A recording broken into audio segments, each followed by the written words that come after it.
बिस्मिल्लाहिर्रहमानिर्रहीम। प्यारे बच्चों, आज हम डिस्कस कर लेते हैं mod. Mod is the most frequent value of the data. Most frequent value of the data is called mod. कहता है वो वैल्यू जो डाटा में बार बार आएगी, जो ज़्यादा मरतबा रिपीट होगी, जो मैक्सिमम टाइम रिपीट होगी, उसे कहेंगे mod. Mod is calculated just by inspection.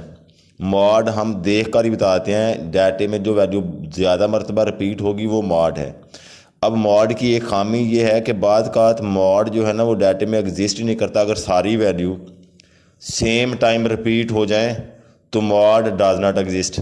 अच्छा, बाज़ का तो किसी डाटा में मॉड एक होता है, किसी में दो भी होते हैं। जिसमें दो वैल्यू ज़्यादा मरतबा रिपीट होंगी उसमें दो मॉड होंगे, जिसमें तीन वैल्यू ज़्यादा मरतबा रिपीट होंगी उसमें तीन मॉड होंगे। अच्छा, जिसमें मॉड रिपीट नहीं होगी उसमें मॉड होगा ही नहीं। ये फार्मूला लिखा है फॉर ग्रुप डाटे का। अन ग्रुप डाटे का इसका फार्मूला है ही नहीं, जस्ट बाई इंस्पेक्शन हम कैलकुलेट करेंगे। अच्छा, ग्रुप डाटे का formula L plus F M minus F one divided by F M minus F one plus F M minus F two multiplied by H. अब ये F M क्या है? यह है मैक्सिमम फ्रीक्वेंसी, डाटे की सबसे बड़ी फ्रीक्वेंसी, उसे एफ एम कहेंगे। और ये जिस क्लास में होगी उसे मॉडल क्लास कहेंगे। इसका मतलब मॉडल क्लास की फ्रीक्वेंसी। और एल जो है ना lower class boundary of the modal class की लोअर क्लास बाउंड्री। एच उस क्लास का वक्फा, interval of modal class. Modal class कौन सी होगी? जिसमें फ्रीक्वेंसी सबसे ज़्यादा होगी। F one preceding frequency of the modal class, maximum frequency से ऊपर वाली क्लास की फ्रीक्वेंसी।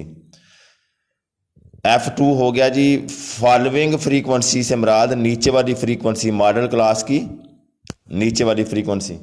अब देखें ये एग्जांपल आन ग्रुप डाटा की, इसमें फार्मूला नहीं लगा हुआ। वैल्यू क्या है? 45, 32, फिर है 37, 48, 46, 45, 50 एंड 40। कहता है कैलकुलेट मॉड। इसमें मॉड होगा 45 क्योंकि 45 दो मरतबा रिपीट हुआ है, बाकी वैल्यू एक एक बार रिपीट हुई है। तो 45 ज़्यादा मरतबा रिपीट हुई, इसलिए इसको मॉड कहेंगे। Mod mean most repeated value of the data. अच्छा, अगर 45 भी एक दफ़ा आती तो फिर इसका मॉड एग्जिस्ट ही नहीं करना था, हमने लिखना था मॉड डज नॉट एग्जिस्ट। अब हम इसकी मेरिट्स डिस्कस करेंगे। मेरिट्स किसकी? Of the mod. देखिए, कहता है इसकी सबसे बड़ी खूबी ये है, ईजी है ये कैलकुलेट करने के लिए। It is calculated easy, it is easy to calculate. देखो देख कर ही हम बता देते हैं, जो वैल्यू ज़्यादा मरतबा रिपीट होती है उसको मॉड लिख देते हैं। इसका फार्मूला है ही नहीं। मीडियन को भी हम देख कर कैलकुलेट करते हैं, लेकिन उसका फार्मूला भी है। नंबर दो कहता है ये एक्सट्रीम वैल्यू। एक्सट्रीम जो वैल्यू बहुत डिस्टर्ब करने वाली, वो या बहुत बड़ी होती है या बहुत छोटी होती है, या लार्ज होती है या स्मॉल। इसलिए ये कहता है कि ये it is not affected by the extreme value. ये इसकी दूसरी खूबी हो गई। इसकी भी डीमेरिट्स ज़्यादा हैं। It is not calculated by the formula, it does not depends on all the values. ये ना तो फार्मूले से हल होता है, ना ये तमाम वैल्यू पे डिपेंड करता है, और ना ही इस पर और फार्मूले लग सकते हैं। इस लिहाज से जो है ना अर्थमेटिक मीन सबसे अच्छी एवरेज है। उसके लिखा भी हुआ है arithmetic mean is good average. बाकी इसकी खामियां उसकी खूबियां, उसकी खूबियां ज़्यादा हैं, उसकी खामी सिर्फ एक ही है कि it is affected by extreme. अब आ जाए इसकी डीमेरिट्स के लिए। कहता है it is not calculated by formula, ये सबसे बड़ी खामी। It does not depends on all the values, ये भी खामी। Mode does not exist in some cases, कुछ केसेस में मॉड एग्जिस्ट ही नहीं करता। कुछ केसेस में मॉड दो या दो से ज़्यादा भी आ सकते हैं। आगे ये हमने ना ग्रुप डाटा की एग्जांपल दी हुई है। Calculate mod for group data. Class limit CL से मुराद क्लास लिमिट दी हुई है और फ्रीक्वेंसी।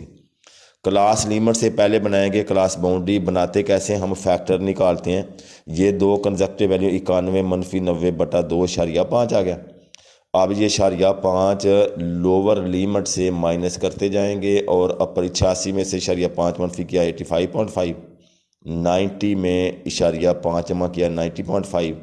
अब बिल्कुल ऐसे ही करते जाएंगे, लोअर लिमिट से 0.5 माइनस करते जाएंगे, अपर लिमिट से 0.5 जमा करते जाएंगे, क्लास बाउंड्री बन गई। अब देखें ये लिखा हुआ है फार्मूला, L जमा FM minus F1 divided by FM minus F1 plus FM minus F2 multiplied by H। सबसे पहले हमने देखा FM मैक्सिमम फ्रीक्वेंसी कितनी है, ये पीछे देखते हैं। ये देखें मैक्सिमम फ्रीक्वेंसी है 10, आप इसको लिख लें 10, मैक्सिमम फ्रीक्वेंसी ये 10 है, इसको लिख लें FM मैक्सिमम। इससे ऊपर वाली लिखने F1, नीचे वाली लिखने F2, लिखा गया। अच्छा, ये जिस क्लास में है, ये वाली क्लास जो मैंने अंडरलाइन की हुई है, इसे लिखते हैं मॉडल क्लास। क्या, M.C से मुराद मॉडल क्लास। अब ये क्लास कहाँ से स्टार्ट होती है? 95.5 से स्टार्ट होती है, 100.5 तक जाती है। ये जो इसकी लोअर बाउंड्री है ना, इसे लिखते हैं L। और इस क्लास में जो वक्फा है 100.5 मनफी 95.5, ये 95 से स्टार्ट होती है, 100 तक जाती है, 5 का वक्फा इस क्लास में, इसे लिखेंगे H। FM मैंने आपको बता दिया मैक्सिमम फ्रीक्वेंसी, F1 इससे प्रीसीडिंग फ्रीक्वेंसी और F2 फॉलोइंग लोअर नीचे वाली फ्रीक्वेंसी। अब इसका फार्मूले में कीमतें पुट कर दो। L की जगह पे 95.5 जमा FM मैक्सिमम फ्रीक्वेंसी 10 मनफी 4 बटा 10 मनफी 4 जमा 10 मनफी 3 मल्टीप्लाइड बाई H इंटरवल 5 का है। इसको सॉल्व करें तो ये आ जाता है आंसर 98.3। अब हम डिस्कस करेंगे empirical relation between mean median mode. Journal relation हमने पढ़ा था, वो था between arithmetic mean, geometric mean और हार्मोनिक मीन।